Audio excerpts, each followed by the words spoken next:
Hello friends and welcome. Today we're going to talk about a big mistake that I saw during one of my replay analysis streams on Wednesday. You're free to join, please. But in the meantime, here's a video summarizing what you need to know. Now, the clickbait is that this is a lane losing mistake, which is only sort of true. It's actually more of here's a huge opportunity for you to really get ahead, and you say no thank you. I prefer dead even games where we just coin flip in the late game how it's going to play out, right? Dota's hard enough. Let's make it a little easier. Let's take the victories we're supposed to take. So here, what's going to happen in your games that for whatever reason, the safe lane's going to push out their lane and they're not supposed to, but it'll happen. And when that happens, you're in a very good spot. Snapfire does not need to do this pull. And I'm going to show you what happens if she does and what she doesn't. So for now, she is doing the pull. Let's watch this scenario first. Because she does this pull, Muerta has to tank these 3 creeps. 3's not too bad, but actually it's going to be 7 because the next creep wave is coming as well. It doesn't really matter that it's Muerta. You could put any offlaner here. No one really wants to tank this many creeps early because they're essentially another hero's worth of damage in terms of auto attacks when things like this happen. And it's very difficult to fight the enemy. Even if you drag this creep wave over to this camp, which is arguably the right call to make in this situation, but you just don't want to put yourself in this situation. A lot of offlaners aren't going to do it. They're just going to drag the creep wave under tower, and sometimes they're forced to, like in this situation where she got attacked, she gets really low, she's just got to come under here. What that means is Sven walks up to the hard camp, the pull that you're doing to try to deny him stuff and get equilibrium, except you actually already had equilibrium, so could we at least deny stuff? Not really, because, well, these creeps are all here, I guess I'll walk over here and whoa, I didn't miss many creeps, maybe one. And actually, there's a hard camp that's about to die, and now I'll pick it up. An extra 100 gold and 150 XP for me that I definitely can't jungle this early at, but if the enemy's going to do a pull and then just let me have it, I'm really happy as Sven. So, here's the creeps under tower. So even though it was a lot of enemy creeps, it came under tower. The tower's going to help kill them. The tower regen and armor is going to keep your creeps kind of healthy, and they're going to shove out here. And now we are essentially back to regular equilibrium, and we got to earn it again or may hope they make some mistake. Now, in the time that Muerta's under tower, you're technically free as Snapfire to do things, but it's not a lot of time. As you can see, this came up here. The pull happened at like 247. Within a minute, we're back to regular equilibrium. So we have even less time than that. Let's say we have like 30 seconds to get something done. That's not really enough. At the start of the game, it's about 30 seconds to walk from like bottom to mid, for example. And so another 30 seconds to come back, which means in the meantime, Muerta could die here, which she's going to live here because Snapfire is still here.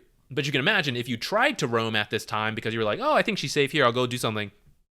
In the time before you could get back, Muerta or whoever your offlaner could be dead or at least taking a lot of damage.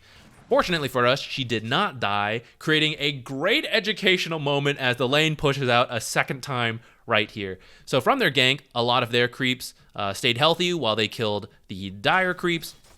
So this push is not quite as strong as the last one we just saw, but it's still going to be good enough. You see here, the Radiant is building up a huge amount of creeps. Now, the timings can change in different games, but when you see this, again, you should not try to do a pull. You are very happy with this situation, and that's what's going to happen here. Snapfire does not get to pull this time. Maybe she would have tried if the timings worked out, but it's not here. She's not doing it, and now you'll get to see that this lane is going to stay here for quite a while.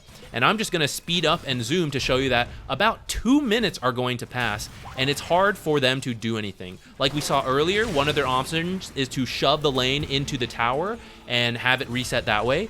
They could try to do a small camp pull, but if that small camp is not stacked, it's not going to be enough. And what's going to happen is that it's going to come back to their side for a little bit and then push back out again. And then they could try a hard camp pull, which that might not even be enough depending on how many creeps are alive and what happens, but that's probably the best place to start. So you can see here it's now like 6:20, the lane's still pretty up here, and now it looks like, okay, we kind of shoved it under tower, and now kind of resetting up here, which is, it's kind of neutral, it's further away from the tower than, before, but also not as good as where it was just a minute ago.